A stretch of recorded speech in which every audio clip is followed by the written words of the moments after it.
Welcome everyone, welcome to the 2021 Golf Environment Awards. Cheers.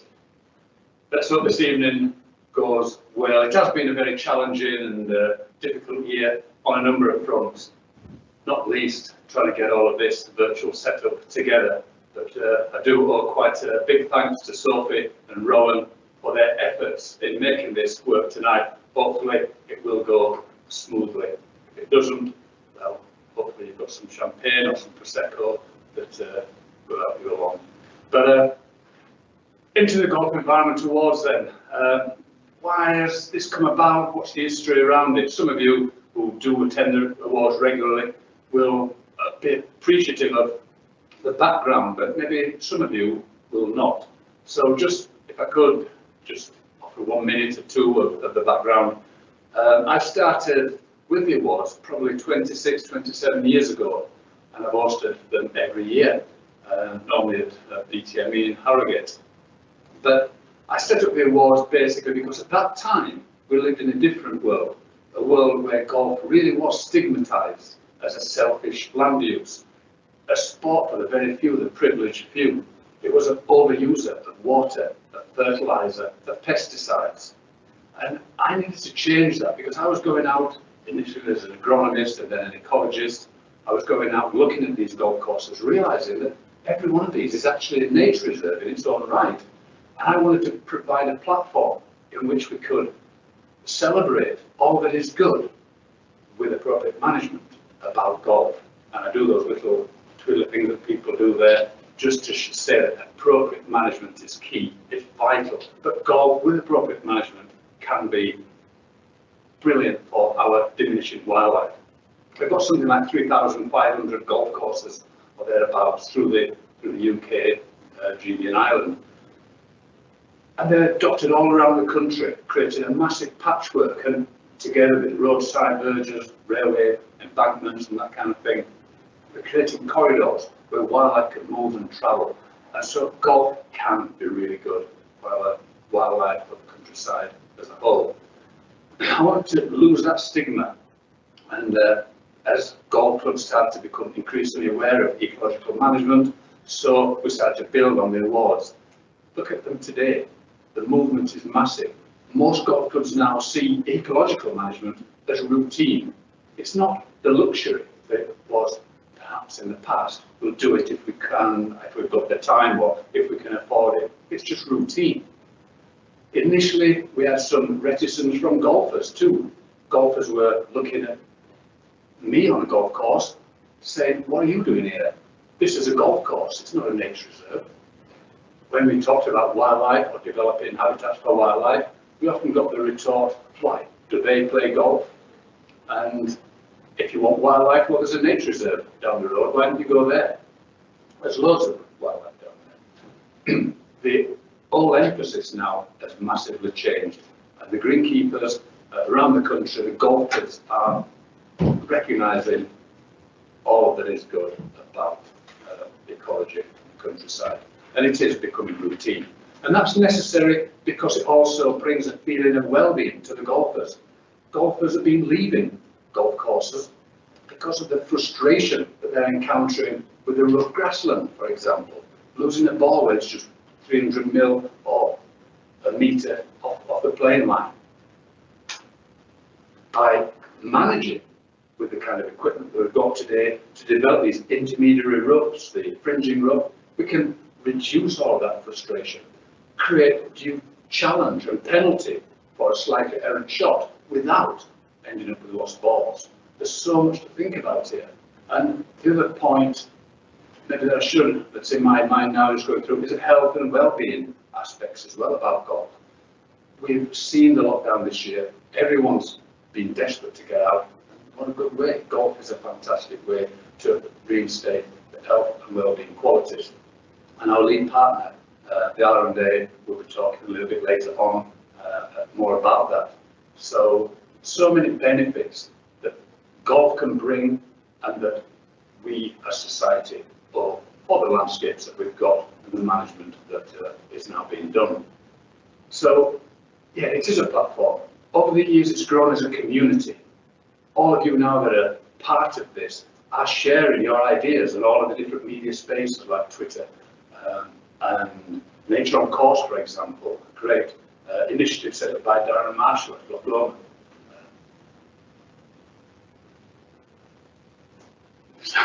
Some great media spaces to portray again all that you guys are doing. What else can I say? And long may that continue. Moving on then, that's why I set up the awards. It is, it's vital. I suppose I see the awards now as a pinnacle of any individual's aspirations, any greenkeeper starting out in this industry. What's his aspiration? To become a course manager? Could it be his aspiration to eventually achieve the status of environmental golf course of the year for that golf club? Could be life-changing for individuals. Could it be the conservation greenkeeper of the year? The conservation greenkeepers that have gone before have all had fantastic opportunities presented to them for in recognition to the awards that they have achieved. So, moving on, I suppose tonight what we want to do is, this is a night of celebration. Cheers. All the very best. We want to be able to announce the winners. The finalists have all been given their plaques in advance. They're all wrapped up, and I hope they are still wrapped up. So I think can you all hold them up, please, because I can see you here, and I want to make sure that they are wrapped up. You've not been opening them. How about you? Okay. And so we'll announce the awards, and hopefully the winners will be able to open their plaque, and the finalists that have come close will also have their plaques in hand as well. We will be holding a raffle. We've done that now over the last 2 years. This year we have a number of prizes. The wildlife, quite a nice wildlife camera is one of the prizes. We've got 3 bat boxes that you can see over here. We've got a 4-ball given to us by Royal Liverpool. Simon, the general manager of Royal Liverpool, provided us with a fantastic prize, and also Dundonald, a 4-ball at Dundonald with an overnight stay in the Glasgow Gales Hotel, which is just present adjacent, of course. So thank you for those prizes. There is one other prize though. STRI have put in this hamper, which has got beers. It's also got chocolate sheep. How could you risk those? Milk chocolate sheep. It's an amazing prize. The raffle tickets are available. There's a link on the Golf Environment Awards website. Please do go to the link, buy as many raffle tickets as you afford. It's for a good cause. Through the Golf Environment Awards raffle, we've been able to donate over £2,000 to the Butterfly Conservation Trust, and there's a mention a little bit later on tonight of the work that's being done in the Yorkshire Dales to regenerate and bring about the conservation of our diminishing Lepidopteran fauna in the Yorkshire Dales. So thank you for all of you that gave over the last couple of years. Like I said, the link is on the Golf Environment Awards website. Please do donate, and it's much more difficult this year. We appreciate that, but we will be announcing the winners. I think on the 19th. When is that, Rowan? A week from now. A week from now, whenever that might be. So, without further ado, again, thanks to Rowan and Sophie for putting all of this virtual presentation together. Thank you too to the sponsors, Ransoms, Wiedemann, Jacobson, Wiedemann, Syngenta, Aquatrols, Tillers. Did I mention Syngenta? We've got the media sponsors as well. We've got GCMA and we've got Bigger. So thank you for everyone. Our lead partner, the RNA, is equally important in all this, and Steve Isaac will be giving a bit of a presentation a little bit later on tonight. So, fill your glasses and let's get proceedings underway.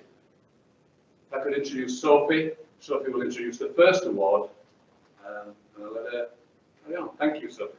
Thank you so much, Bob. I almost thought we were going to see some tears then, but maybe saving them up for a little bit later on in the evening. It wouldn't be a Golf Environment Awards ceremony without Bob crying at some point from laughter or sadness. Hopefully it will be the former this evening. So yeah, as Bob said, it's been quite a challenging year, but I'd like to think that the Golf Environment Awards brought some light and some hope into this year.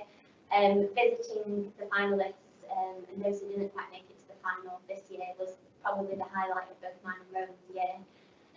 Whether we got to come out and physically see you or whether it was over Zoom, as was the case with Hong Kong Golf Club.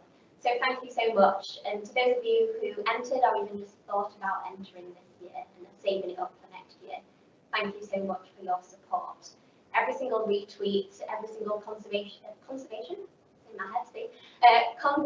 you have with a friend about the Golf Environment Awards spread that message even further. And we really couldn't do it without you guys as well as our sponsors that Bob gave thanks to just then. So we are going to kick things off with the first award of the evening, which is Operation Pollinator. So hopefully you've all heard about Operation Pollinator. Hopefully a lot of you, those of you who are joining us from the golf club, are signed up to the Operation Pollinator initiative. And this is the brainchild of Syngenta. And it's an initiative that set up quite a few years ago now to increase habitat for pollinated insects, not only within golf courses and not only within the UK, but also in arable and agricultural land and other amenity land uses too. And it's a really incredible project to be part of and to help Syngenta out with. So thank you so much to Caroline, to Dan, to Glenn and to Mark there as well for coming out with us on our site visits this year, and hopefully you've enjoyed as well getting to see the different entrants and what they've been up to. So we're going to start with a look at Surbiton Golf Club. So at Surbiton Golf Club, Andrew Kerr, the course manager there, took us around the golf course and showed us the many different Operation Pollinator initiatives he has implemented there. And not only has Andrew created these areas of wildflower, reduced management of ruff, even introducing bluebell into some of the woodlands there, he's gone a bit further and he's wanted to share what he's done with the local community. And part of that was getting in a local school. And he tells us here about why that was important and what it meant to the golf club and to the school children. Well, obviously at Surbiton Golf Course we're very big into trying to communicate with the outside community, and at Surbiton this year, especially with it being 125 years, we decided to branch out. We have now twinned with some local primary schools, and obviously again that led on to looking at a brownie group as well. Our main aim is obviously to advertise and broadcast what we do at Surbiton, but also to get them involved in the ecology and the environment and how the golf courses actually are quite an environmental friendly and obviously a driver in the force of helping from ecology, and bringing up young kids to see what the benefits of what we're doing and seeing the greater impact that they have, even though it may be very small, but how much of a vast input it can have, and looking at their faces lighting up and improvement of either just seeing that, you know, little bit of gold nugget that they find really does help. And obviously then the end goal is hopefully then they'll either become members of Surbiton or even that they take a career in ecology stroke and greenkeeping. So that's our biggest aim, and so far we're taking small steps, but we're hopefully getting there. So hopefully you could hear from what Andrew just said then, how rewarding it has been to share his efforts with those local school children and hopefully inspire them to maybe think about a career in golf or in ecology in the future. So the biggest area that they've created for Operation Pollinator at Surbiton is this big wildflower bank which sits just alongside the maintenance sheds. Andrew and his team have used wildflower earth to create this fund, which is already impregnated with different wildflower seeds, both perennial and annual, I believe. And what's really nice here, whilst they've attracted all the different invertebrates and pollinating insects, they've also installed a beehive right next door, just the one, because we don't want to outcompete with the other native bumblebees and mining bees and what have you. But it really shows to the club and to the school children that come in and any other visitors sort of the life cycle of pollinating in a small way. So beyond looking at wildflowers in the usual sense that you would think of them, Andrew's also enlisted the help of members of the golf club to sow some spring flowering bulbs along the entrance to the golf club. So these also provide a really, really important early spring nectar resource for those bumblebees and other early emerging insects. And that continues as you reach the clubhouse. So here, looking at more ornamental species that nicely fit in with the golf club's colours, the club have also created areas that maybe look a bit tidier. We hate that word here, but look a bit tidier but still have benefits for pollinators. So Andrew's really demonstrated that you can create Operation Pollinator areas anywhere, you just got to find where they are. So we'll move on now to Oxfordshire, to Huntercombe Golf Club, where Grant Stewart, who's the course manager there and has been for the last 4 years, took us around this heathland acid grassland site to show us what they've been doing as part of their Operation Pollinator initiative. So over the 4 years that Grant has been course manager there, he's really inspired not only members of the golf club and other staff, but a few members of the greenkeeping team have also been inspired to really start thinking a bit more about the ecological management of the golf course and how they can make it better for biodiversity. So the main area for Operation Pollinator, I think there's quite a few at Huntercombe, is a large patch of land which used to be farmed. So Grant and his team have now transformed this entire area into a wildflower grassland to hopefully benefit pollinators for many years to come. What's nice about this area is it doesn't just benefit pollinators and golf club members, but a public footpath also runs right the way through the middle. So whoever passes by, whether it's a teacher, a pupil from the local school, or just someone having a casual stroll, they've been asking questions, and it's great that the golf club can say, oh yeah, that's us that have done that. So we're really starting to change that perception around golf, and that it can be great for wildlife. So here, Grant tells us why it's so important for Huntercombe and for himself to really look into environmental stewardship. I think it's really important to manage the golf course to the best way you can for yourself, for the environment, and also your golf club. We've done a lot of work in introducing wildflowers on different parts of the golf courses to help insects, bees, pollinators thrive in this area. And we've also done a lot of work with introducing heather just in small areas, just to enhance the playability of the course and for visually how it looks. So as Grant just mentioned there, it's not just about wildflowers in the sense that you usually think about them at Huntercombe. As I mentioned earlier, it is a heathland site, or has areas of heather at least, and there's much more areas of heather now that have been increased over the last 4 years. So that's been through rash and heather turf. And of course heather flowers as well and attracts numerous other pollinating insects. So not only have we got these great areas of wildflower, but we've also got these extensive areas of heather as well that Grant and his team have really restored and allowed to flourish as part of their Operation Pollinator initiative. That was great there from Huntercombe. So now we're going to move up to the northeast coast to ALNMOUTH Golf Club, where Mark Brinsley and Jim Story took Rowan around their links site in the northeast. So fostering nature is a huge part of the ethos at ALNMOUTH Golf Club, and part of that is creating extensive Operation Pollinator areas all around the golf course. A lot of those, luckily, have been created using the natural seed bank and teasing that out from dormancy through better management of grasslands.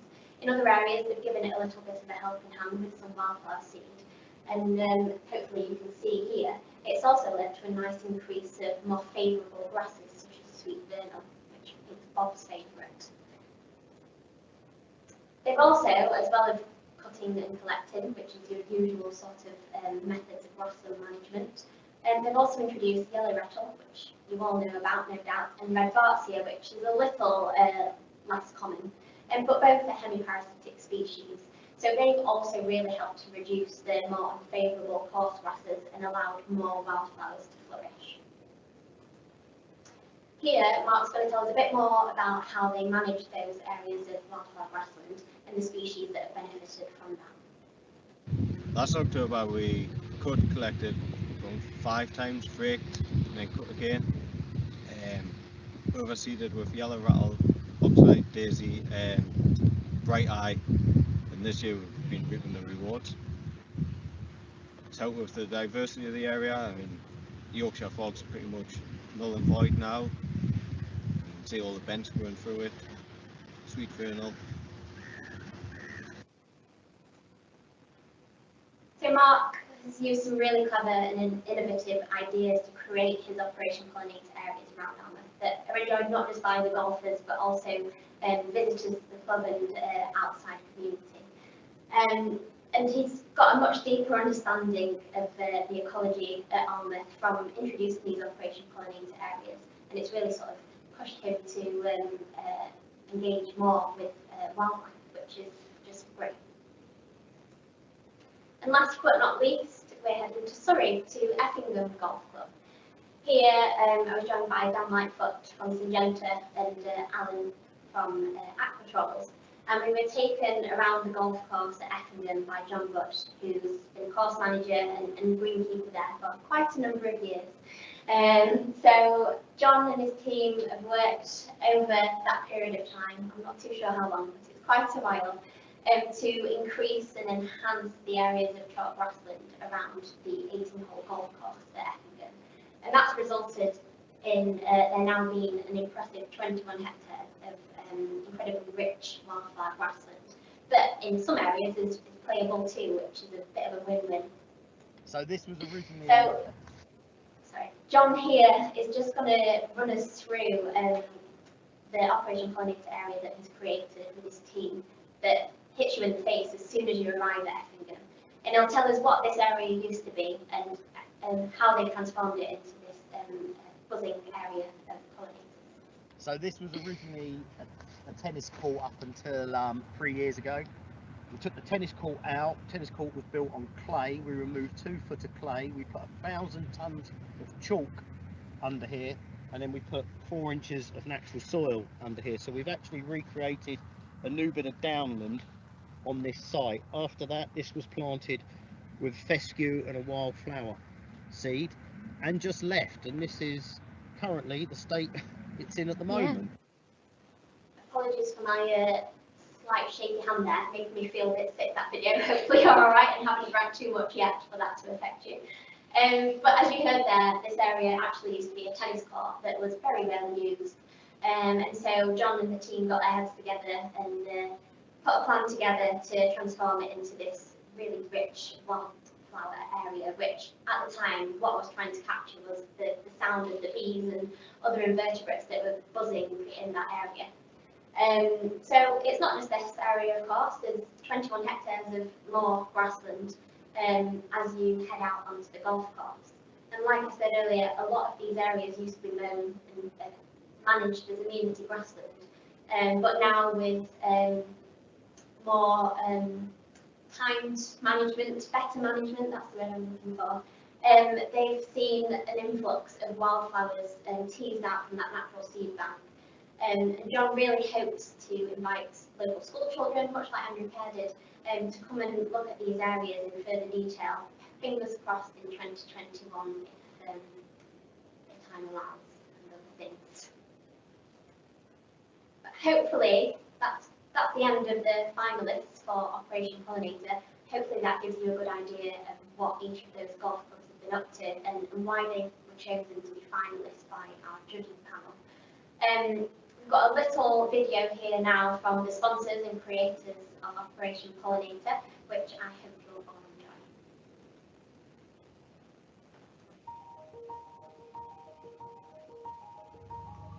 Hello everybody, Glenn here at Syngenta, and we're really pleased to be involved in this year's Operation Pollinator Award. Now congratulations to STRI for keeping the event running, well done to all the other sponsors for being involved, and particularly all of those who entered Operation Pollinator this year.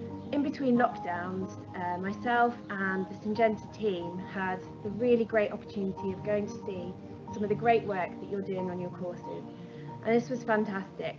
and really gave me faith that even through the whole of 2020, with all of the horrible things that have been going on, you're still able to do your environmental work on the golf course and the fabulous work that we've seen. It was really, really hard to judge, and it's a pleasure to be involved. Now, there were loads of really strong entries, and it was really difficult to choose a winner, but I'm going to pass you over to Rowan and Sophie now, who are going to let you know who has won. Thanks to Glenn and Caroline from Syngenta for putting that together, and to Dan as well. I'm surprised you shied away from being in that video. It's not like you. But thank you so much, and thanks again for coming out on the site visits and part of the judging panel for Operation Pollinator. So anyway, I'll stop rambling and announce who this year's winner is of Operation Pollinator. So thank you so much, all our finalists. The Operation Pollinator Award 2021 goes to Effingham Golf Club.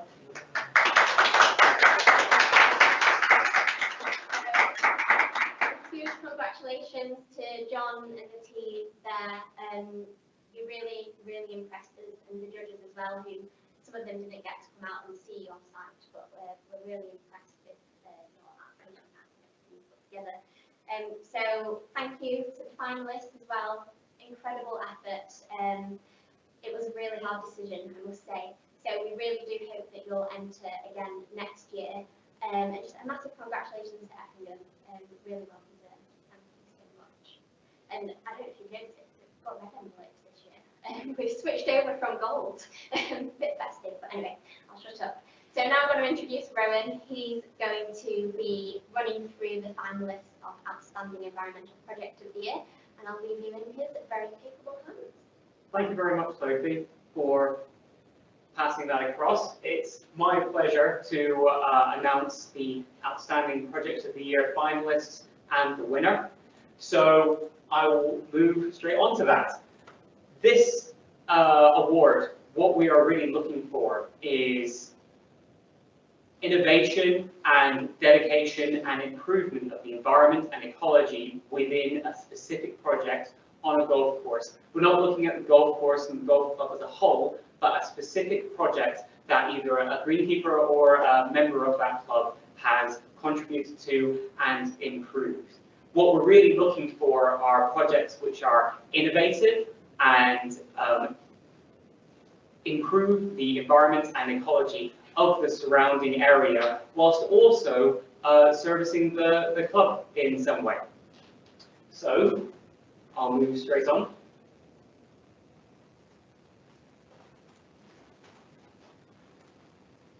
I'll start with SLEAFORD Golf Club. So SLEAFORD Golf Club have a really interesting project. They have a number of dry stone walls on their course, as a lot of golf courses around the country do. They were fallen into disrepair and needed to be repaired going forwards. Now, what was really interesting about this project, the repair of a dry stone wall, is something which a lot of golf clubs have to do. But what SLEAFORD Golf Club did was involve ecological and environmental enhancements into the reconstruction of that wall that we thought that was particularly interesting, and ensured that these enhancements and these improvements are going to last for hundreds of years to come. So before we even get on to the ecological enhancements, the repair and the rebuilding of the wall took into account reptiles, amphibians, and small mammal hibernation periods, just to make sure that none of these small creatures, which are important and vital to our ecosystem, were harmed during the reconstruction.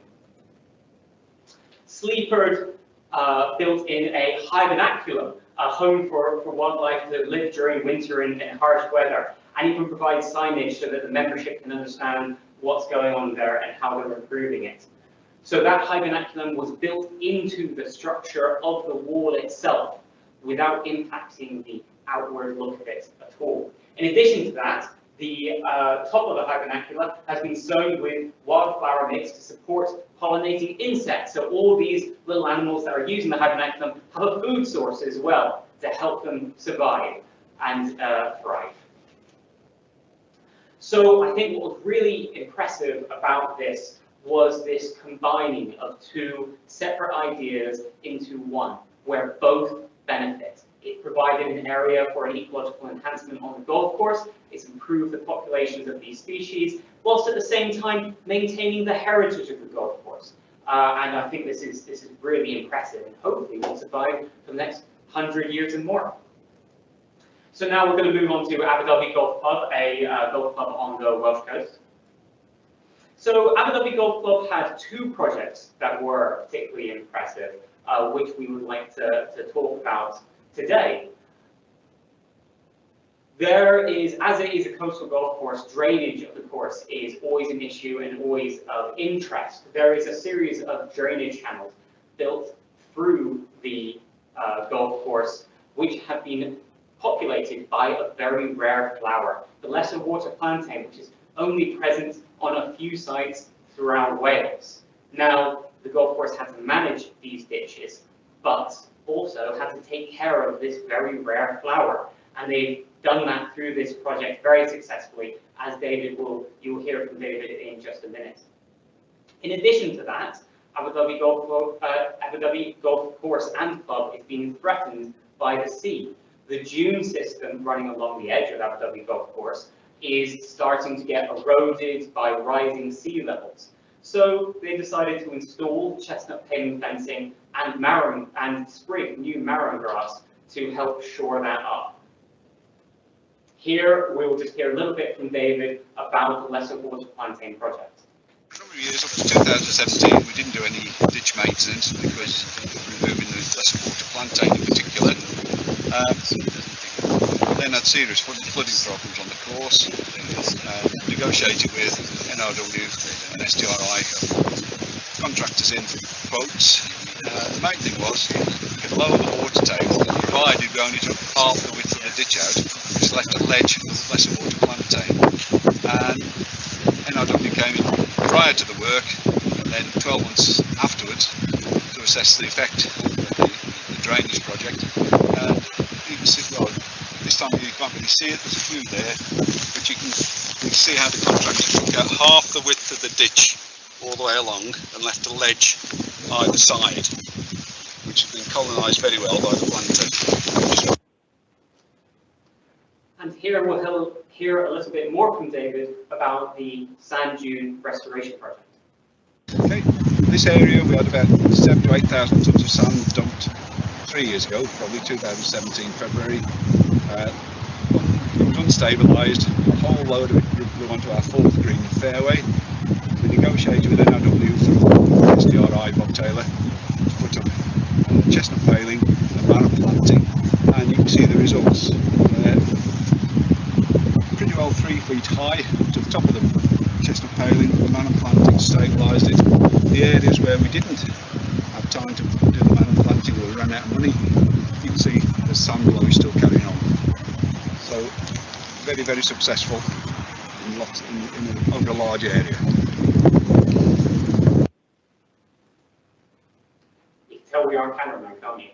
So in this photo, we can see really what this project has managed to do. We have the chestnut paling fencing running through, we have sprigs of marrow grass, and all of this is going to help capture natural sand that is being blown in, help protect against sea level rise, and help make Aberdovey Golf Course more sustainable, which is really why this environmental project is so notable. So moving on to HESKETH Golf Club. HESKETH Golf Club, similar to Aberdovey, had two projects that really impressed us. The first project I'd like to talk about is the Quiet Garden here. So this is an area which was dedicated to a bit of peace and quiet and naturalness, and has been seeded with wildflowers, and that which encourages insects and pollinators. And all of this is, well, let's face it, it's important in these times to have areas which are out of the way and available to go to appreciate. This area was also made open during the COVID pandemic to anyone, to membership of the club and to members of the public alike, so that everyone could appreciate it and reinforce that community bond.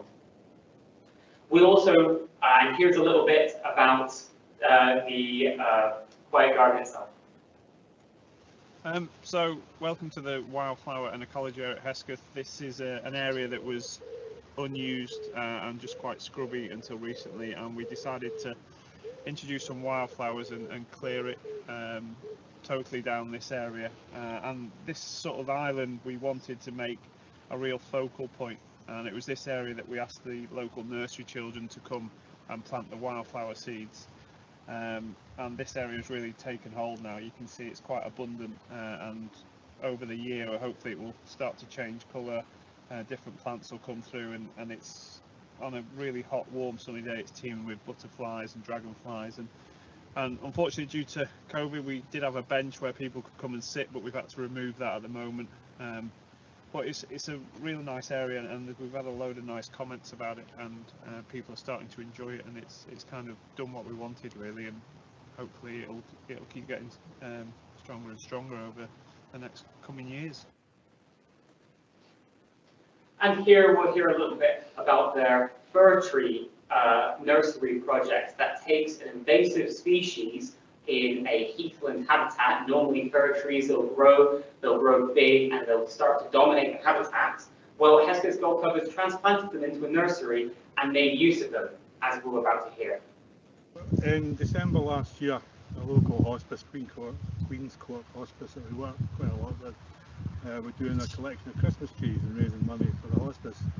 So we volunteered to help. There was over 1,000 trees collected and £11,000 raised, but there was a lot of trees needing collecting towards the end. So we used our overflow car park to collect the Christmas trees, to have as a dump for the Christmas trees. Then what we did is used our wood shredder to make some nice wood pulp. We then laid that on the ground of our future pine nursery. We then visited Formby Ladies, Rob Sandylands at Formby Ladies Golf Course, who allowed us to take some pines out of his heather rough. We transplanted them here, and then the little baby pine trees were being looked after and protected by the dead Christmas trees that we brought in. So we recycled them all, as well as helping the community and raised money for a really good cause. Overall, the greenkeeping team at HESKETH Golf Club have been innovative and imaginative and done something which I always love to see when I visit golf courses, which is to take a negative, an invasive species, and they turn it into a positive. So, hint for anyone who's considering applying next year, that always scores very well. So, on to our final finalist of the night for Outstanding Environmental Project of the Year, PYLE and KENFIG Golf Club. Also on the coast of Wales, PYLE and KENFIG Golf Club were involved with the Dunes to Dunes project, a project that looks to restore the natural environment of one of the UK's most protected and endangered habitats, natural dune systems. This is done through scraping and opening up bare sand areas where species can come and pollinate and start to grow in the absence of grass that normally outcompetes them. The club has seen an influx of diverse wildlife returning to the course. As you can see here, this is a scrape that has now become repopulated with a massive biodiversity, which has been incredibly successful and positive. And here we'll hear a little from Paul about this project. Yeah, this scrape was one of particular significance following our last ecological report in 2019. And Bob Taylor identified this as a valuable, potential valuable habitat, given that it lies wet over winter. So this was an exciting project for us to scrape back all the scrub and the vegetation and the bracken down to the organic matter, and then stirring that organic matter into the soil so that the water could drain away and encourage these species. Overall, the project was very successful, very impressive, and works on a national scale. It's protecting a habitat that is, quite common to see on links golf courses, but if you think about it compared to the whole of the UK, it's very, very rare and in need of protection. The passion that PYLE and KENFIG have to this project is obvious and truly outstanding. So just before we announce the winners, we're going to keep you in suspense a little bit more and just have a word from our sponsor of the Outstanding Environmental Project of the Year, Aquatrolls. Greetings from Aquatrolls. Congratulations to the winners and finalists of this year's Gulf Environment Awards. Simply being mentioned here this evening is no small accomplishment. Environmental stewardship is one of the foundations on which Aquatrolls was built. It is why we are so proud to have been a sponsor of the Gulf Environment Awards for many years. We believe that Gulf can and should be a haven for nature in our communities for years to come. And because of your efforts, myself and all of us here at Aquatrolls have faith that will continue. Well done, and again, congratulations. So, on to the announcement of the winner of the Outstanding Environmental Project of the Year. So, the winner is, and I've got my own red envelope here. It's PYLE and KENFIG Golf Club.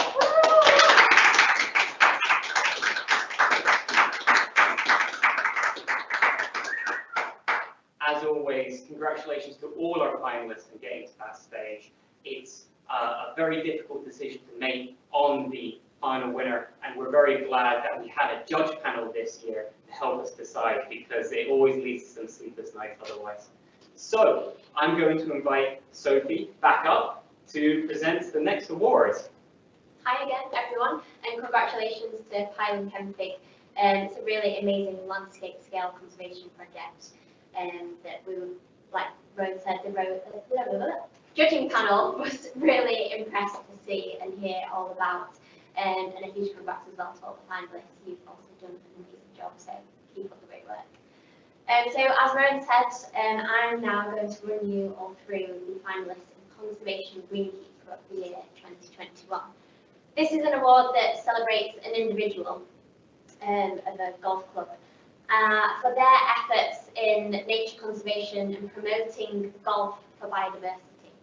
The finalists that we've got this year, some are brand new in this category, some have been in before, some have won in other categories in the past. But what's evident from each and every single person in this category is that they are so passionate about wildlife, often giving up their own time outside of work to donate their time to great causes for nature conservation.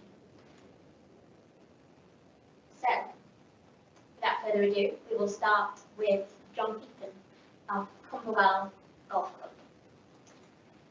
So John has been a finalist in this category before, and I'm sure a lot of you know him. He likes to use Twitter to share his findings out on the golf course and further afield, like I mentioned. So John's title is even Head of Conservation at Cumbewell Park. So beyond being just the greenkeeper, which none of you are just greenkeepers, of course, we hate saying that, but he also has numerous other responsibilities looking at those out of play areas on the golf course. Or 3 golf courses, as is the case at Cumbewell Park. And so John has been instrumental in enhancing the site for biodiversity. Just one of those projects that he's helped implement at Cumbewell is identifying areas of grasslands which were previously known for no real reason, and transforming them into rough grassland. In some cases, just rough with rank grasses, as there's no need for them to be playable. In other areas, they're a bit thinner and finer and present a few more wildflowers. So not only do these add great definition to the golf course, but they also benefit invertebrates, small mammals, ground nesting birds, and John's main passion, which I hope I won't mind me saying, which is birds of prey. As you walk around the golf course, you'll see many bird boxes for little owl, for barn owl, for kestrel, and much more. And most of them have birds in them every single year, and John can tell you all about them. But here, he's going to talk us through one of their extensive wildflower areas, which is completely out of play. It's a nice quiet sanctuary, or wasn't that quiet on this day as it was absolutely buzzing. He's just going to talk us through how he created it and the species that are now thriving in this environment. So this is one of our better wildflower meadows here at Camberwell. between the 11th to 12th fairways. We've got some really nice species. We've got clover, pyramidal orchids, birdfoot trefoil, just a really nice area. About 32 different species of moth been recorded in here. The big butterfly count I did this year had gatekeepers, brown argus, meadow browns, really nice diversity of butterflies. It's one of our really nice areas here on the course. We're really proud of it, so we're going to keep it going. A really beautiful area for all to enjoy. And as I mentioned, John's passion really is raptors and birds of prey. And what's been quite amazing this year and what really impressed the judges was John's selfless act of kindness, which he does every year, but in particular it was more important this year, in assisting Major Nigel Lewis with bird box monitoring throughout Wiltshire. Without John's assistance this year and without Matthew, course manager, allowing him to sort of leave his daily duties to go and assist Nigel, it's likely that this monitoring, which has been going on for decades, wouldn't have taken place. A lot of the other volunteers who usually help out are quite elderly, and of course we're isolating for most of this year. So John and Nigel spent quite a few hours up and down ladders checking nest boxes across Wiltshire to make sure that this really important task didn't go amiss. And that's not the only community outreach that John and CUMBERWELL Park do. With the grasslands being as extensive as they are at CUMBERWELL, they of course produce a lot of grass clippings. So the club got in touch with a local farmer, and he now comes to the club, bales the grass and takes it to feed his cattle. In 2018, this was so important, and probably will become more important as time goes on with climate change, but let's not talk about that. We've been seeing hotter, drier summers over the last few years, and with that, hay becomes much more expensive and much harder to get hold of. So reaching out to a local farmer was so invaluable to both the farmer and to CUMBERWELL. And I think that just shows how selfless John really is with his time and his outreach. Like I said, if you follow John on Twitter, you'll have seen him and all his efforts with his birds of prey, holding some very cute baby barn owl chicks earlier this year, and sharing his newest nest box installations. So a very worthwhile finalist, I'm sure you'll all agree. So now moving on to John Milne of Dufftown Golf Club, or formerly of Roths Golf Club. So earlier this year, when John put in his application, he was the lone greenkeeper at a very small golf club, Roths Golf Club. He's now moved on to pastures new at Dufftown Golf Club, where we have no doubt he will continue with the incredible nature conservation work which he took in his stride at Roths, and is already continuing to do so at Dufftown. So at Roths he had very limited resources, and I believe he's still got quite a small team at Dufftown as well. But that didn't stop John giving himself some very ambitious goals to improve the environmental stewardship of the golf club. So these are just a few of them listed here, and I think again, if you follow John on Twitter, you'll have seen that he's pretty much smashed all of these goals that he gave himself, in particular creating more habitats for wildlife, which he shares quite regularly. And I think what was really nice for us and what the judges really appreciated was that even earlier in this year, when things slowed down a little, to say the least, John was continuing to improve his personal development, watching online webinars, whether that was on water saving practices or how to improve biodiversity on the golf course. So as I mentioned, water saving practices. We call it Conservation Greenkeeper of the Year, and we usually think of that as nature conservation. But here, John also looked at water conservation as well. Using very limited resources, like I said, he took it upon himself to look at rainwater harvesting and installed these rainwater buckets to collect rainwater from the roof of the maintenance facilities at Roths and reuse this out on the golf course. So a great initiative, something really simple, but something that not everyone does, and we really all should be. So I hope a lot of you are inspired by that. Like I said, all the people in Conservation Greenkeeper of the Year a big part of what they do and how they inspire others is by using social media as a great platform, and John is no stranger to that. He used it this year to not only spread the message within the golf industry that golf courses are great for wildlife and for nature, but to reach out to the wider community and allow them to actually come onto the golf course to enjoy it during that period when we couldn't play golf. So this was really important for both him and for the club and for that local community surrounding the Bottoms Golf Club.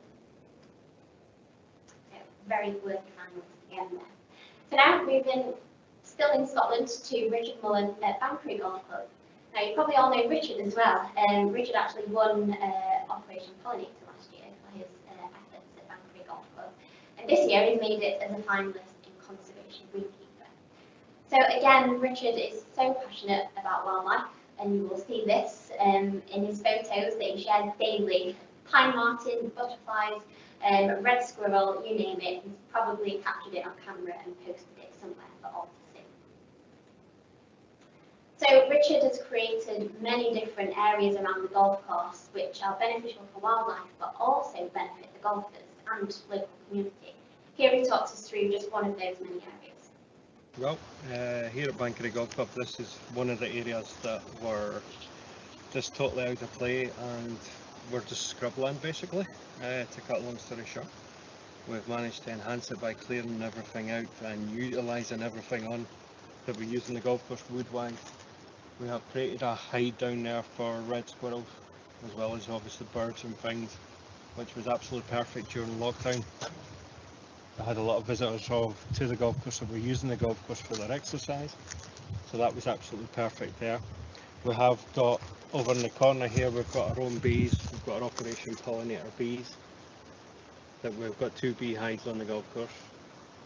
Around the whole area we've got bat boxes, we have got starling boxes, we've got like squirrel feeders, we have got a badger set just up the top there, so this whole area here is like a condensed little area that we've improved. So I don't know about you, but I'm very jealous that Rowan actually got to go and visit Richard to see this in person, because I don't think you quite get the scope of it from that video alone, but nevertheless it's great to see what Richard's been up to. As I mentioned, not only do these areas benefit the golfers and other visitors who are there playing golf, but they also benefit the local community, and here Richard tells us why that's so important and how the club and himself have actually been recognised for their community outreach. Thankfully, because of the work we've been doing here at Banbury Golf Club and in the local community, we were rewarded, or myself was rewarded, with a community champion from the North East Scotland Biodiversity Partnership, which was a surprise, because I use them quite a lot for information and just for picking people's brains basically more than anything else, but to get rewarded for doing something out in the community and out in the public, out with my normal hours at the golf course, was pretty appealing indeed. So I think that demonstrates to you all, hopefully, the amazing work that Richard has been undertaking at Banbury Golf Club. Not just for wildlife, but for the golfers and for the local community too. It's been incredibly important this year more than ever, and we fully commend you, Richard. Well done. Now, last but definitely not least, in the Conservation Greenkeeper finalists, we go to Andrew Riley of Warrington Golf Club. So Andrew is a senior greenkeeper at Warrington, who, if you remember, won Environmental Golf Course of the Year back in January. I know it feels like forever ago, but that was just 11 months ago that happened. And the club won Environmental Golf Course of the Year, certainly due to Andrew's efforts at the club, along with other staff. But this award is all about Andrew and the great work he's been doing there for wildlife and biodiversity. With a background in forestry and ecology, he has that knowledge that really pushes him to do great things. One of those things that he's been undertaking at the golf course is great woodland management. And here he explains why that's so important and how it's benefited both biodiversity and golf through reducing, through increasing airflow as well. With a first thinning, a first phase of tree thinning, and Again, we're talking about bare earth. Suddenly, first season, we've got grasses, natural regeneration, the light's coming through the canopy, and the lower structure is starting to form. You can see where some of the field maples have come back. The odd cherry, there'll be some silver birch, there'll be some hazel, some rowan in there. It's fantastic that we're now establishing this sort of area, and you are quite right, this area was planted with view to golf balls going to the new housing estate behind. So it's serving a purpose in screening that, but we've also got this low diverse area, lovely little structured canopy coming along.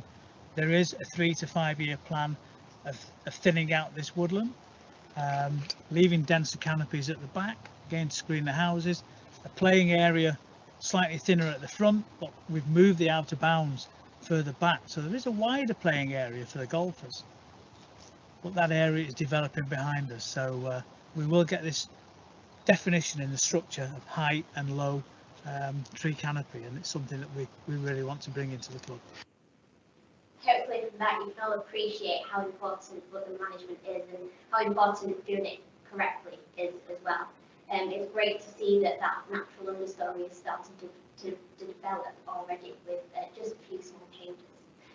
So not only has Andrew been tasked with woodland management at Warrington Golf Club, but he's also a very keen birder, and so he's introduced numerous bird boxes around the site, and here he tells us what target species he's looking at. It's incredible, this site, that we just contain so many bird life. We attract every type of bird that comes along, and we're not targeting one species, we're trying to get as many as we can, and yeah, blue tits, robins, wrens, whatever, they're all here. Nothing outstanding. Lovely to have seen the woodpeckers this year down on the second tee. Fantastic site, and educate staff, the members, they all come out and have a look, so we're doing our very best. And Andrew's been really great at communicating that to the members, like you just said there, and letting them know what each box is supposed to cater to. So something that we've seen more of year on year is clubs installing or creating projects that benefit not only wildlife but also have some sort of return for the club as well. At Warrington, Andrew's linked up with a local fishery group that have introduced some fish to one of their ponds. So not only are the fish sort of managing the pond in a way and improving biodiversity, but they're also taking the need for management away from the greenkeepers, so they can spend our time on other projects too. So it's a really great initiative to get started on. But of course with a detailed understanding of why that's being done, we don't have to introduce fish to all our ponds for obvious reasons. But again, really great to see Andrew in this category and very worthy finalist. So that is all our finalists in Conservation Greenkeeper of the Year. Now we've got a little message from Conservation Greenkeeper of the Year of the past, Richard Owens, who now works for Tillis Turf, who are one of our sponsors. Good afternoon, ladies and gents. Hope everyone's keeping well. Doesn't need me to tell you what a tough year it's been this year, both globally and for the golf industry as well. I would suggest pretty unprecedented times. Obviously, I'd love to be doing this little kind of talk at BTMB in January, but sadly we're unable to do that this year. So I just wanted to say a few words from Tillis. First of all, I want to thank everyone who's entered the awards this year. It's been great to see so many participating and so many very, very good entries. I've been very fortunate this year to visit several of the sites and several of the entrants, along with fellow sponsors and obviously Rowan and Sophie from the STRI.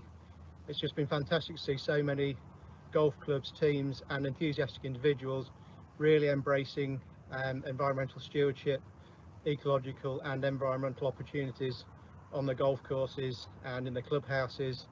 It's been an absolutely amazing effort from everybody, so well done. Looking forward to a better year ahead, hopefully, and a few changes and a few, you know, hopefully good things to look back on.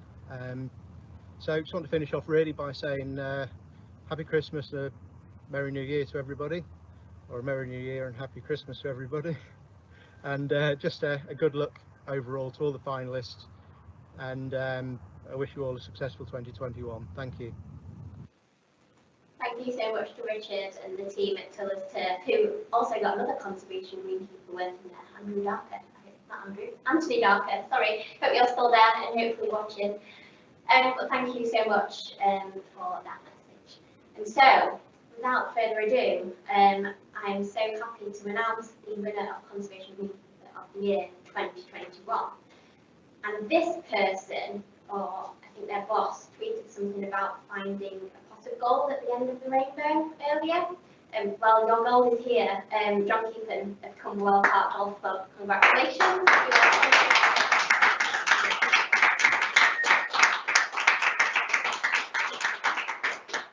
So, massive congratulations. I don't know if you all see, if you follow the Golf Environment Awards page on Twitter, when we did the judging panel back in October, we posted a photo of James Hutchinson of Figure with his head in his hands, and Richard Owens of Tillers looking quite dismayed. And that was during us making our decision who would win in this category. So you really caused us quite some pain, you guys. So very well deserved winner and very well deserved finalists as well. Please don't give up. Please enter next year. It's so sad that there can only be one winner, but we totally appreciate everything that you are doing. So thank you so much. Right, so on to the last, and we always consider the biggest award of the evening now, which I'm thankfully leaving in Rowan's hands, Environmental Golf Course of the Year. Rowan.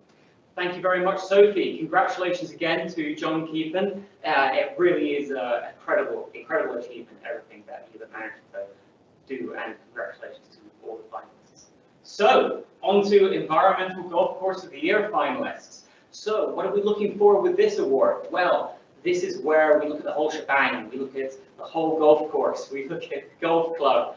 We look at all the environmental impacts of the golf club and the course, the sustainability, the ecology, what they look for, the knowledge base that they have at the club. And we use this award to celebrate the golf club that has the widest array of positive efforts and positive conservation and sustainability on a year-on-year basis. So it's my pleasure to go on to the finalists.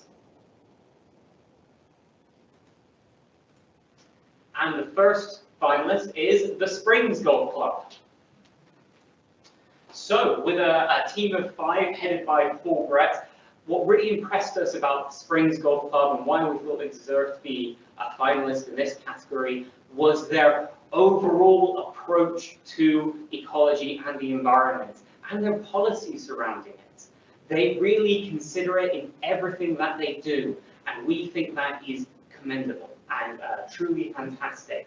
You know, they think about the environment when they're spraying pesticides or plant protection products, I should say. They think about the ecology of the area when they're doing management on the woodland, and it becomes an active process in the management of the course.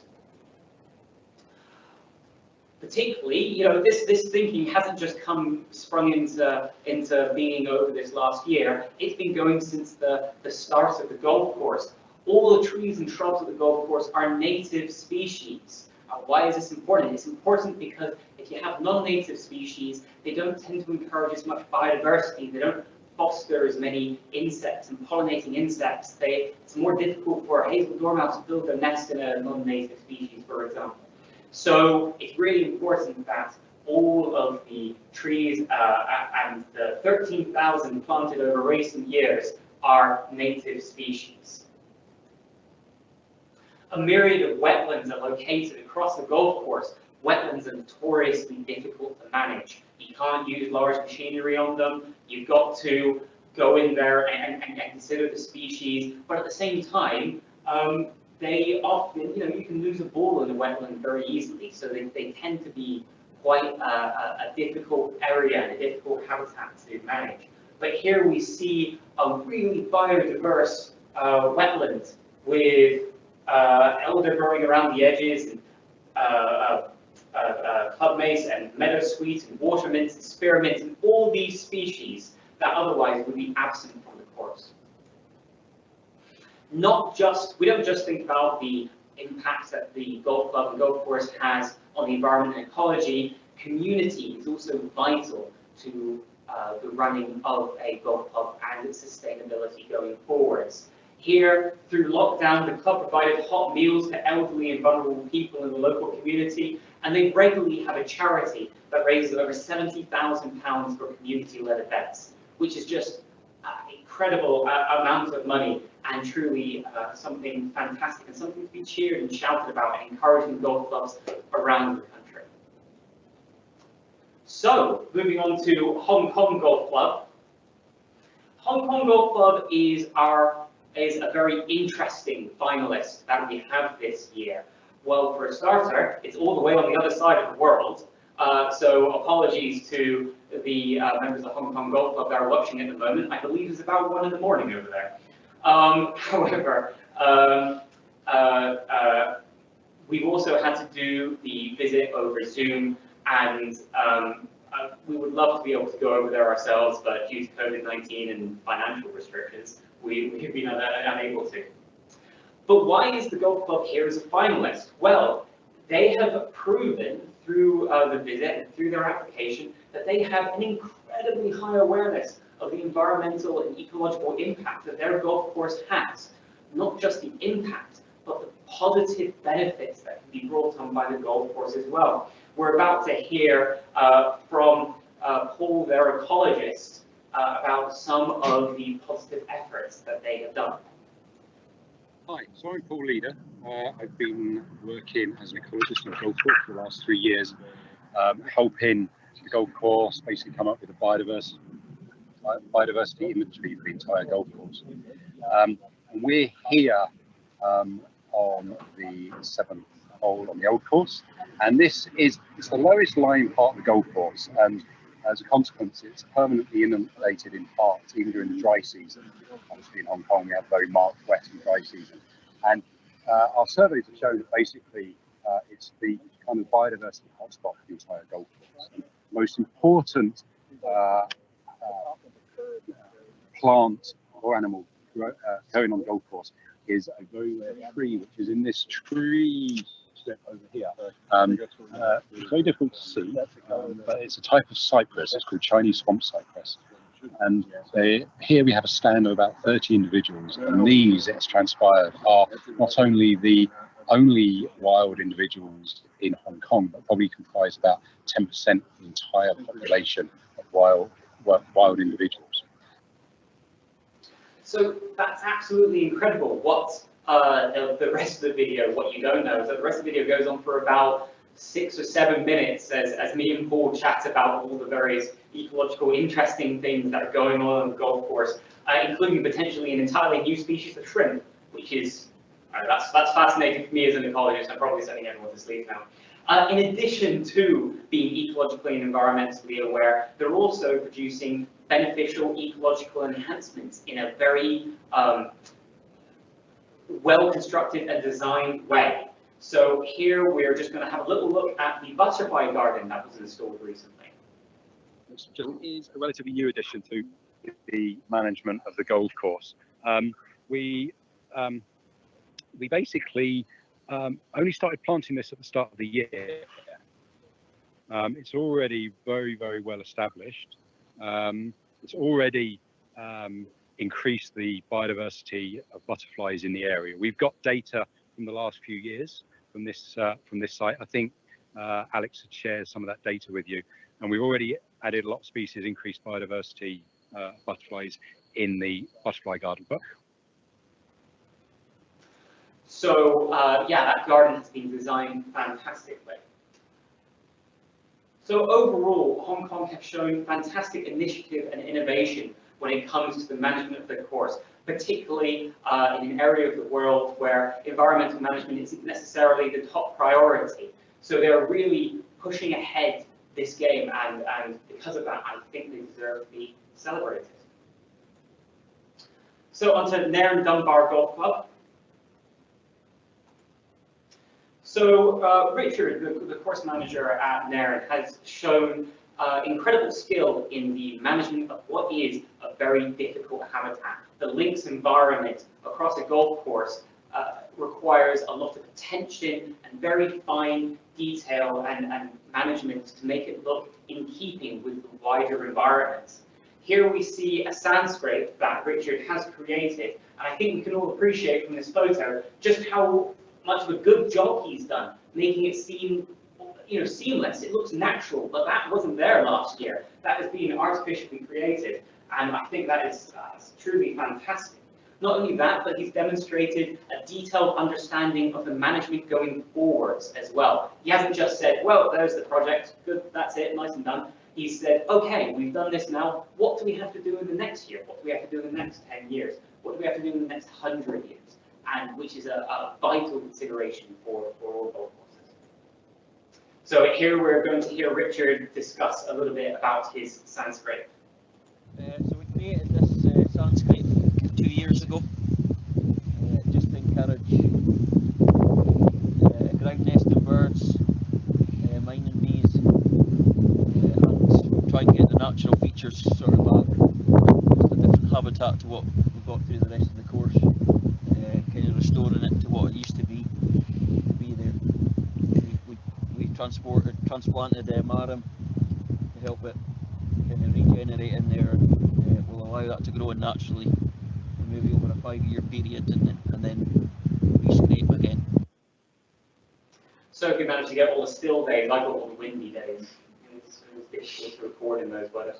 And I mentioned previously that Richard is a high quality greenkeeper, that's an interesting word, high quality greenkeeper and manager. And here we're just going to hear him talk a little bit about the management of the ruffs.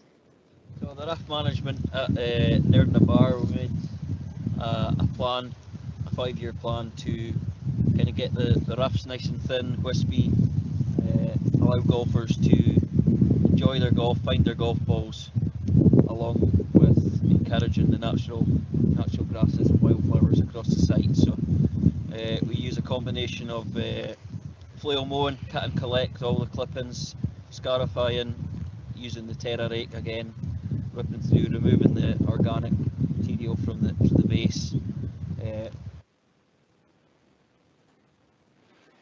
So I hope you've got a feeling of how much passion Richard has and how much knowledge he has for the management of these areas.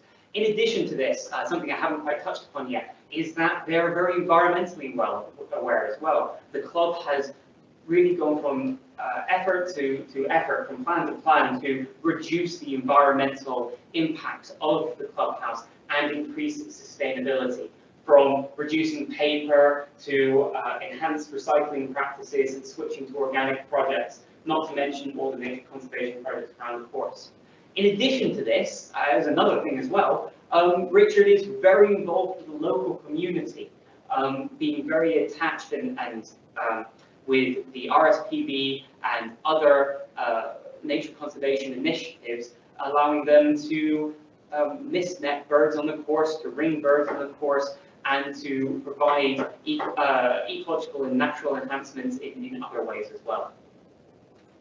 So on to our last finalists of the night, Northamptonshire County Golf Club. So verified, geo-verified since 2018, Northamptonshire County Golf Club, similar to the Springs Golf Club, has excelled in a whole variety of different ways and manners, and really has a complete overall look at the ecological, environmental, and community impact of the course. Ecological management entails rotation, gorse copsing, wood thinning and restocking, heather brush spreading, collecting, cutting, scarification of the springy rough. It goes on, the considerations that have been taken there and the management that has been done. All of this is being structured around a management plan that we have verified that it is well created and well thought out and ensures the sustainability of the course. Not only that, but he's been involved in the local community as well. Local train store company utilising the woodland for practice. So this is fantastic. Thinning of a woodland is an important feature to keeping it biodiverse, to keeping it healthy, as we heard a little bit from Andrew earlier on. So what has happened here is that they've got a local chainsaw company to come in and do the thinning for them, but just giving them an opportunity to train new starters in the students in chainsaw practice and good management. The timber was either sold for biomass or used to create dead wood piles, so it doesn't just stop there. This is then goes on to further enhance the golf course.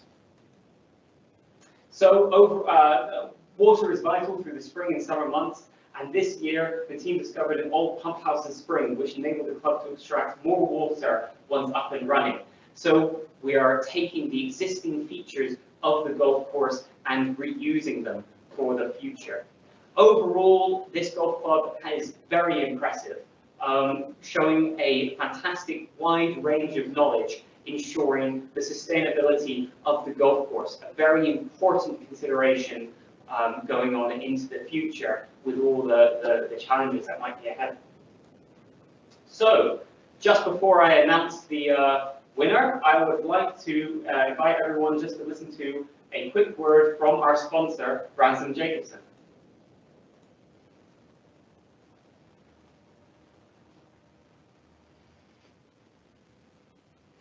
Well, a big congratulations from all of us here at Jacobson to the well-deserved golf course that won the Environmental Golf Course of the Year Award 2020. Definitely a deserved winner. And it's great to see so many people and companies taking a care in the environment. Now, here at Jacobson in Ipswich, we do have our own freehold golf course, and that is GEO certified. Now, we care about the environment. In fact, we all wear a lanyard on it pointing out our goals. And one of them, our drive to zero, is zero waste. Now, we don't want it going to landfill, and we're already well over 90%. So we're all doing our part, whether it's manufacturers or golf courses.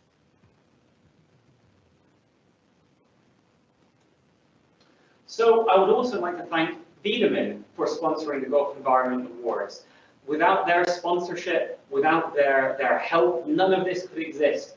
And I think we deserve, I think these sponsors all deserve thanks, because we are sharing all these fantastic practices that we've spent the last hour or so talking about with a wider community. They are directly contributing and improving the environment. So thank you very much, Wiedemann, as well. So now it's my pleasure to announce the winner of the Golf Environment Award for the year 2021, and it is Nairn Dunbar Golf Club.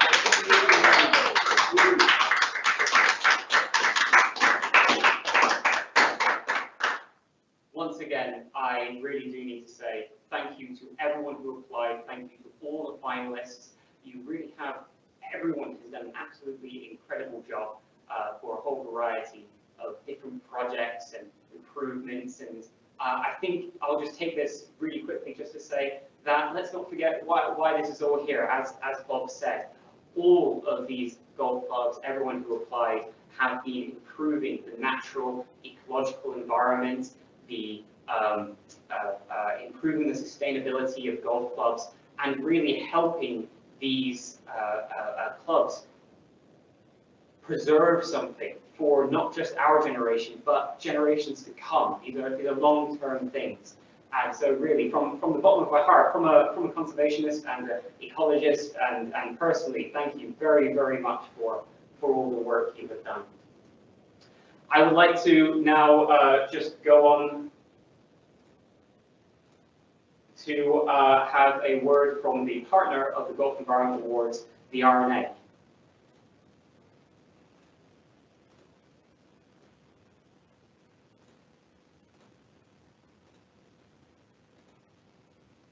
Hello from St Andrews. I'm Steve Isaac, the Director of Sustainability at the RNA.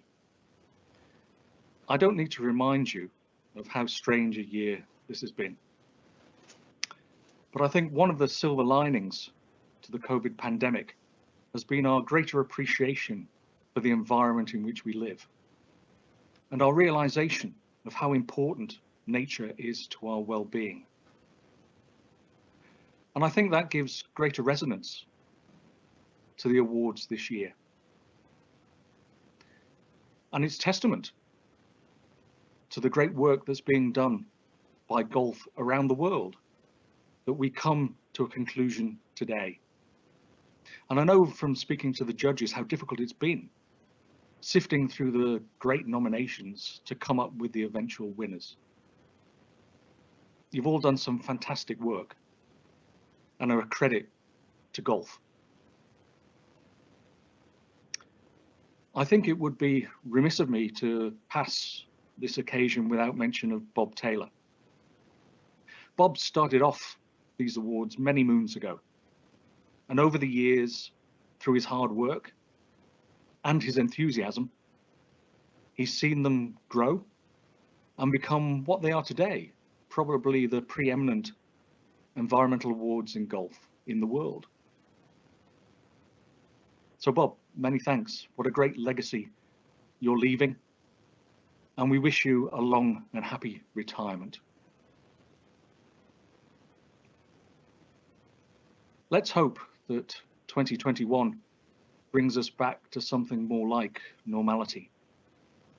However, let's also hope that it doesn't diminish that greater appreciation for our environment and for nature that we've seen develop through this year.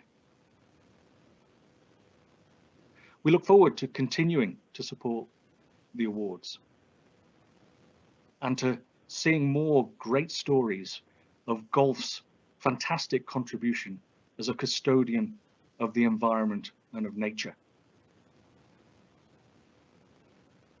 Keep well, and hopefully we'll actually be able to meet each other at the next awards ceremony. Goodbye from St Andrews. So, thank you to everyone. Thank you to the partners and the sponsors of the Golf Environment Award 2021. However, we do have one more award to give out tonight, and it's a very special award, and I would like to invite Bob. Could you please come up? He has a bit of a surprised look on his face at the moment.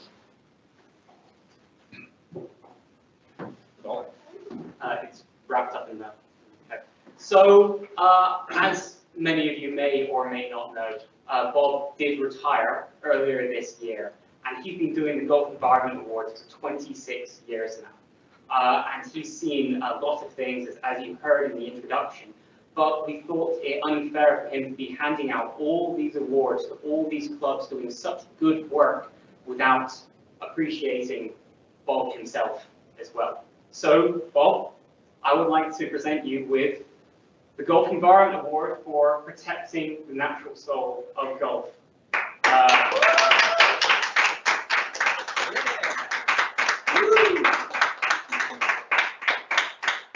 And this is a very special award because there's only one of it in the entire world, and I can't think of a more deserving.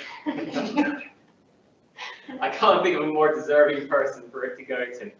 And so, Bob, would you like to say something, or we'll be able to hear you through the gloves? No, thank you. Didn't expect this at all.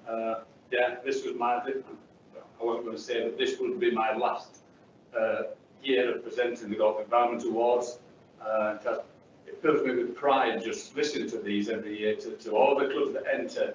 But I'm sat there thinking that there'll be some of you thinking we should have won, or it's a pity we didn't win. And that's not what this is about. This is an industry initiative. You are entering for the industry, not for your own individual gratification. It is very much an industry program that I wanted to set up to try to bring about all that is good within golf. And the 32 or so years that I've been with STRI has been all about promoting that wider, the benefits of golf to the wider community and creating much more awareness within golf. And it shows here. We've moved on from ecology now. Ecology is still a prime focus that we are interested in as greenkeepers, particularly because that's where you really can make most benefit. But we're having to deal with sustainability. Rowan has repeatedly talked about sustainability, climate change, the effects of coastal erosion. Earlier on I mentioned fertilisers, pesticides and water use, and it's great this evening. I know that out of the almost 100 people in attendance, sorry, some people will take a picture of my plaque here. Don't bother with me, just get the plaque. But out of the 100 or so people in attendance and listening in tonight, some of the statutory consultees are also listening in, including SEPA from Scotland. And so we're just sitting there and thinking that a lot of this is about targeted pesticide and fertilizer use, trying to reduce pesticides, but trying to reduce water, simply to reduce to replace evapotranspiration losses, rather than the blanket irrigation treatments that we maybe would have had some 30, 40 years or so ago. So there has been a massive change, and this movement is actually a community. Make sure that you talk to each other going forward and keep it alive.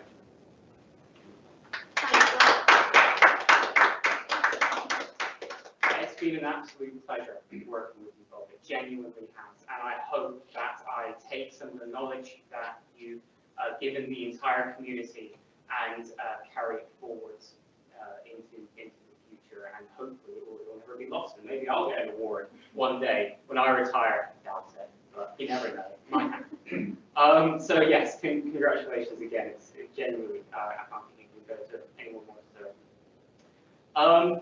It's now my honor and pleasure to move on to the, it's throwing me now. It's now my honor and pleasure to move on to the raffle.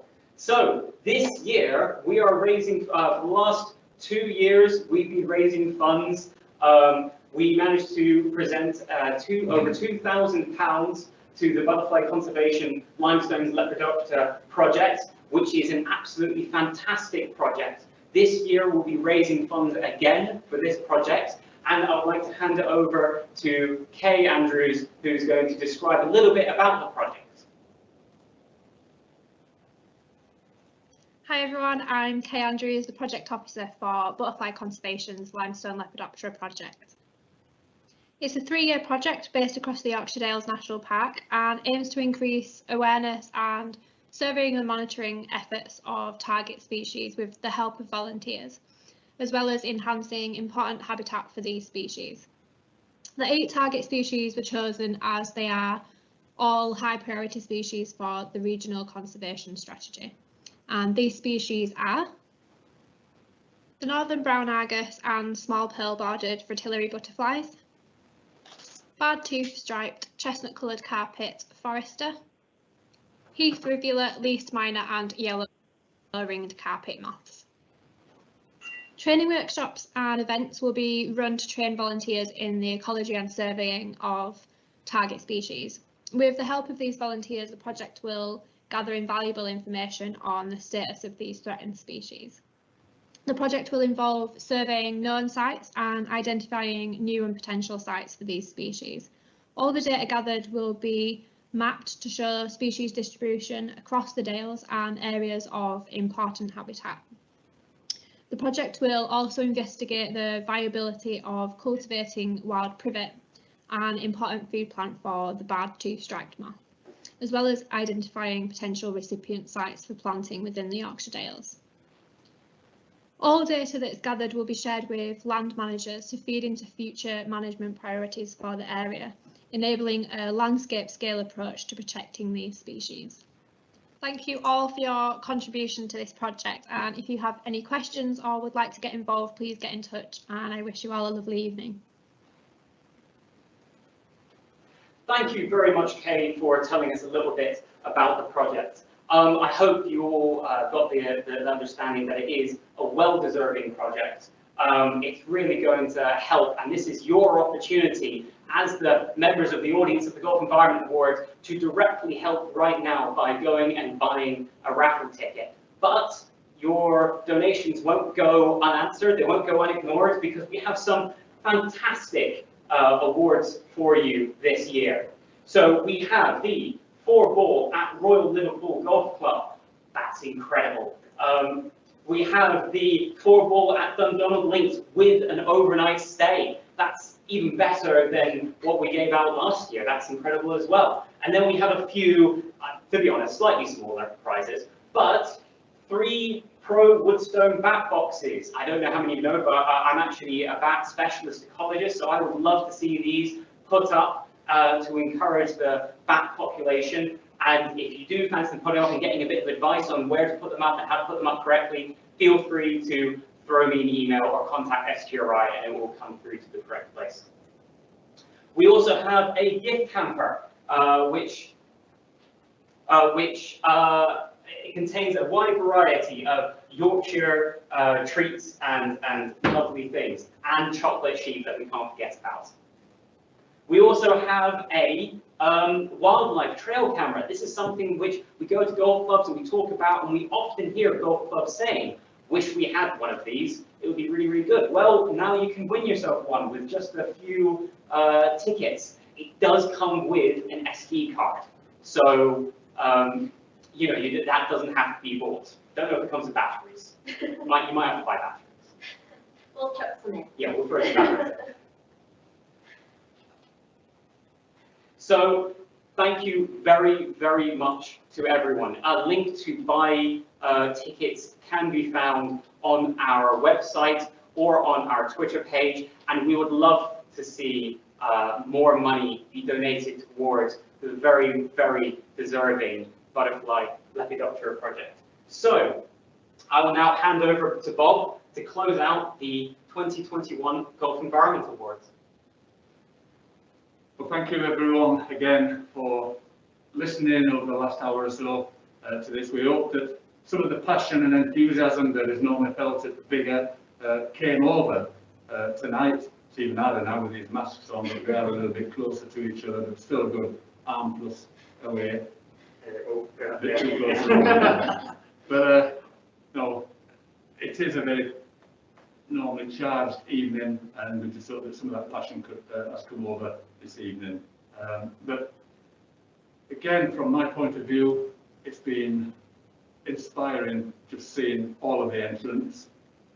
We've had to narrow it down to a number of finalists and an eventual winner, but take heart that some clubs have been in this competition for years and gained so much out of it. May not have won, but they have developed friendships, they have developed community, as I've repeatedly mentioned.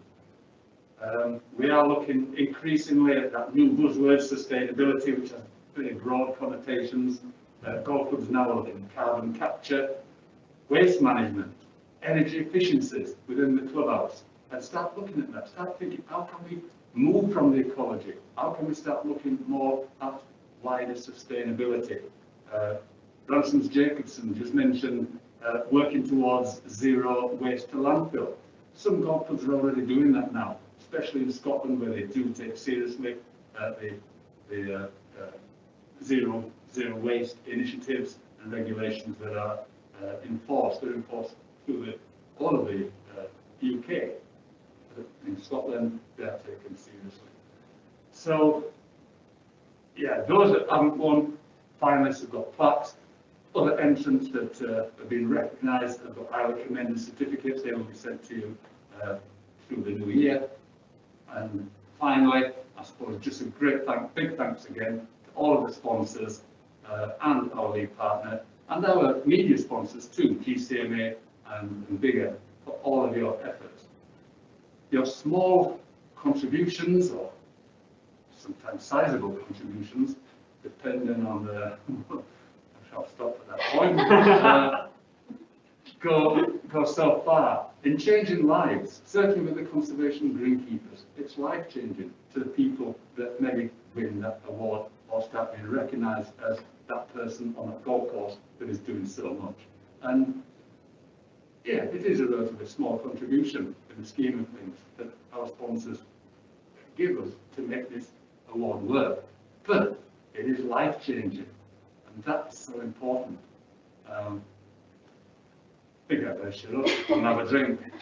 Everyone, if you've got a glass in front of you, please raise it to the Golf Environment Awards and to all the great work that golf is achieving. Cheers, Bob. Cheers, Bob, as well. Thank you so much. Cheers. Cheers. Virtual cheers. Virtual cheers. Thanks a lot and good evening. Do post some comments. I'd like to hear from you. I hope that the videos and the commentary that Sophie and Rowan has given has come through okay. Finally, thanks Rowan, thanks Sophie, and to you all, very Merry Christmas. Merry Christmas. And a better 2021. Yeah, absolutely. Thank you so much. Bye. Bye for now.